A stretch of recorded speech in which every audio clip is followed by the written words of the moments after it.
Bonjour, bonsoir, buenos dias, buenas noches. What's up? What's going on, everybody? Welcome back to my channel. So today we're going to be talking about Catfish. We got a new episode, y'all.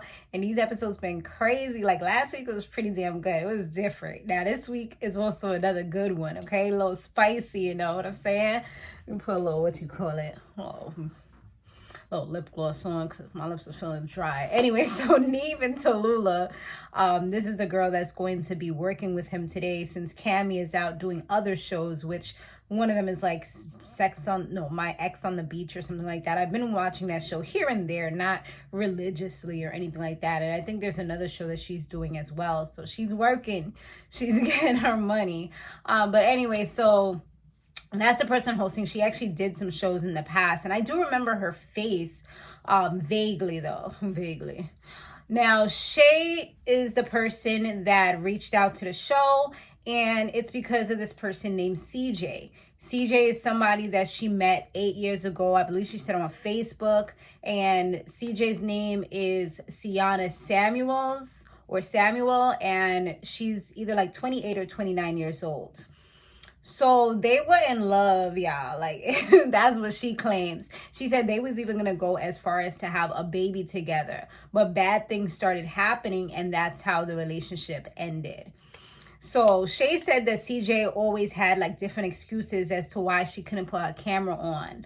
The classics, you know, the camera's not working. Oh, I can't do it right now. I'm too busy at the moment. It's always something. Like, I don't think like no one can ever tell me each and every time, because I'm such a controlling and demanding person. Like, there's certain things that aren't gonna fly with me, and that's one of them. Like, you're going to give me some type of I'm gonna see you type of thing, you know, at some point. And so that's what was pretty much happening with them. But she did speak to her on the phone a few times. So at least that part was good. After a year of being together, they were supposed to have a child together. And she was supposed to have sex with a guy and then, you know, pretty much conceive. So that was like the plan. But she said that Ceejay was like verbally abusive at times, and it was mentally draining. So that was like one of the reasons why it ended up not happening. But she said she ended up getting feelings for the same man that she was supposed to like impregnate her, and they ended up having a baby. But then he started acting weird, and then he walked out of her life. So, and I guess like they went together, got back together. Like, she ended up talking to Ceejay. They was good for a while. Ceejay was helping her out because this guy was no longer in her life.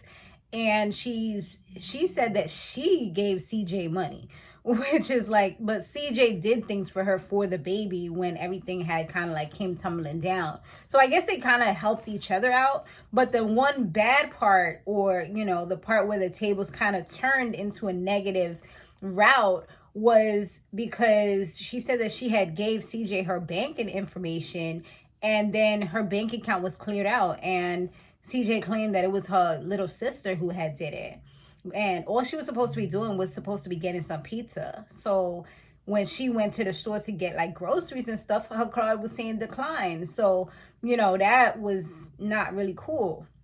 And she said that they did got back together and stuff like that. Well, she got back with her baby daddy, I should say. And then Ceejay got mad about it, started getting verbally abusive, was just like tearing her down. I'm like, this sounds like a terrible relationship, like really toxic, I should say. Like, there's probably points and good parts of it, of course, because most toxic relationships do have their highs, but they also have really low lows. And that's the reason why they're called or considered toxic, because of the way that you guys bring each other down in some way, shape, or form. It could be one person, or it could be both of them that are bringing each other down into lower vibrations. So yeah, she said that she was verbally abusive. So she ended up cutting off Ceejay, and Ceejay was like stalking her at that point on social media, and it made her scared to try to date people on social media, really talk, or, you know, things like that on social media, because she was getting like these fake messages and stuff like that. And it comes to find out it was Ceejay doing all this stuff. And so, you know, Neve and Tallulah, they go ahead, they go doing their search and stuff. They did get a facial match. And they found out this person has an OnlyFans account, also has like a tattoo saying Neek here. And it's weird because it's like, why would she get Neek if her name's CJ? Even her like social media stuff was saying Neek. So it's like, unless this person is like really going by this alias, but they have a real name that's CJ, it's not adding up. Like something isn't right. They did see that she had one friend on social media on this page that was following that what's her name knew about, that Shay knew about, and it was for this older middle-aged woman named April. So they did go ahead and reach out to April, and April ends up calling them back after they tell Shay everything that they found out so far. And when they spoke to her about stuff, she was just kind of saying like, oh, I don't really know her like that.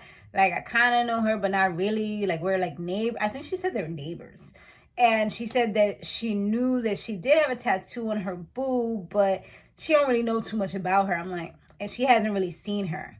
So it's like the story was just like real wish-washy and just going in every direction. And it wasn't sounding like everything was really what it said it was. Like, it just wasn't right. A plus B wasn't equaling C or anything like that, or AB. It was equaling ZW. Like, where'd that come from, So then, they did have Shay go ahead and reach out to CJ, and she actually answered the phone, and then she agreed to meet up or whatever, and then she reveals about the whole catfish, and she was like, we can come out there, but where are you? Are you in Atlanta? So she tells them that she's going to send them the address so that they can all meet, which, okay, we made some progress, and it was fairly easy, right? So now they get to the location where they were supposed to be at, which is kind of like some park area with some weirdo there. I don't know what they were doing, but it was somebody over there, but it wasn't her. Thank goodness. So now they're just like, okay. And she sends them a text message saying that she was scared. So it's like, so you made us go here, even though you wasn't going to be here because you're scared. You know what I mean? Like, what? So then I think they ended up talking to April after that. And April actually gives them more information, which is crazy because April said that she didn't know much. Now, all of a sudden, April knows everything, So that was another thing. So they figured out that obviously she was just, she was just going ahead and covering for her. Yeah, you got caught now that you're a liar. So they get to the place and here comes CJ, and CJ, guess what, was a catfish, a totally completely different person, like some big girl with, I believe she had locks in her hair. She was just not the person or anything close to the person that was in the photos. So that was complete deception right away, and it's sad because it was for all those years. And CJ, her name was actually Tay, not CJ. So it's like, another thing is that Shay had ended up getting a tattoo of the name CJ on her body. So it's like she literally got a tattoo of somebody who really did not even exist. So that's another crazy thing that she actually dealt with. But yeah, she had like a weird vibe to her. Like, even when she was talking from the very beginning, I feel like she was just so, I don't know, like it was just off. So, but she claims that she was like shocked about the whole tattoo thing, that it was it was Shay and her cousin that was talking about that. So she didn't really know anything about all that stuff, even though it was the cousin who really convinced Shay to put the tattoo on her body. But she was like, she didn't know anything about that. Neve, he wasn't really with it. He wasn't really with all the deception and everything that was going down. He was calling BS as it was coming out. And she did say that she was planning to have the kid with her, and then once they had the kid, that's when she was gonna like come out like look at me, because that would kind of bring them closer together, because like, we got a baby together, we got to find out and figure out how to deal with this. That was like more so her mentality. But it's crazy because she was like getting upset and saying like, oh, you cheated, you couldn't even keep your legs closed, like you're a slut. I'm like, damn. So this is the stuff that she was talking about. So right then and there, we could all see that what Shay was saying was true, because I'm sure that if the cameras wasn't there, like if she could say all of that while the cameras is there, imagine what she says when she's really trying to cut deep inside of you, cut to the core, you know, and try to really hurt you. Because I know some people that just have like some bad tongues where they will cut you down, you know what I mean? And I kind of feel like just by hearing this little part, like that's exactly what she was doing, but it wasn't even warranted at that time. It's like they was having a real argument in real life, and it's like, for what? At that point, Shay was just kind of over it. Like she started walking away like, nah, I'm not doing this. Because she's calling her like out her name and stuff like that. Like, what? She's like, you cheated. Like, we were together. She's like, how many times did we break up in that course? And at the end of the day, like, I feel like she has no reason to really and truly be upset, because you wasn't even a real person. Like, you lied throughout the whole entire relationship. Like, you are a liar. You're acting super narcissistic, sociopathic. Like, how are you shifting the blame to somebody else and acting like you're the victim when you were lying the whole entire time from the preface of the beginning of the whole entire relationship? Like, that's crazy to me. Like, you can't even say anything.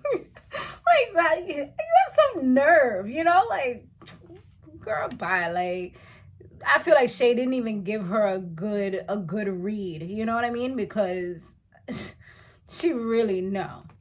And so anyway, so then Shay was like, when they did have like a sit down, they was sitting down in the house, Shay said, you know, for her taking that money, which she agreed, I mean, she admitted that she took the money because she was doing bad in life, and, you know, she was homeless and she needed the money. But instead of asking, or, you know, because I'm pretty sure this person would have helped her out some more, instead of trying to get help, you pretty much like take out all the money out of somebody's bank account. Like, that's crazy.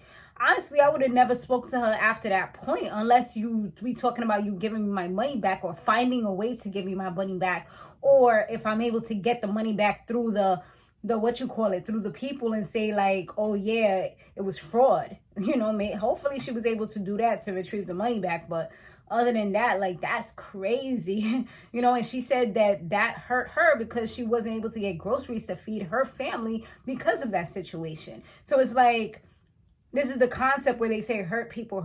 She's hurting because she doesn't have the money, the funds to do what she got to do. So she's over here hurting other people. So Shay said that at this point, she's just like at peace, and she was just ready to move on. And the other girl was saying like, Tay was saying that she didn't really even want to be her friend. And I feel like she was saying that more so as a defense mechanism, because she knew that Shay was not going to F with her, because one, you're not her type, like you said earlier. And number two, because you're just a liar. And then you're so rude, and like, you know, like the way that she was talking, it's like, I don't know, that demeanor was just way off. So, and I feel like Shay's gotten to a place in life where she's not going to accept that, especially from somebody that she's not truly attracted to. And Tay was all saying like, oh, you know, like, this is, you know, I really loved her. I loved you, but I can't be your friend because, you know, I don't want to fall back in love with her.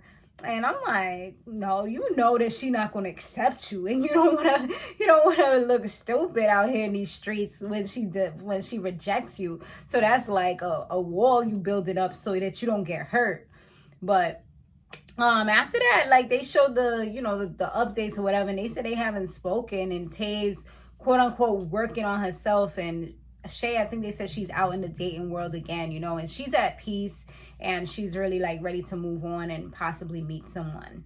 So yeah, this is definitely a crazy situation. But let me know what y'all thought about this episode, if you watched it, or just by listening to my recap of it, what you thought about it. All right, I look forward to reading your comments. I'll see you guys on the next one. Later.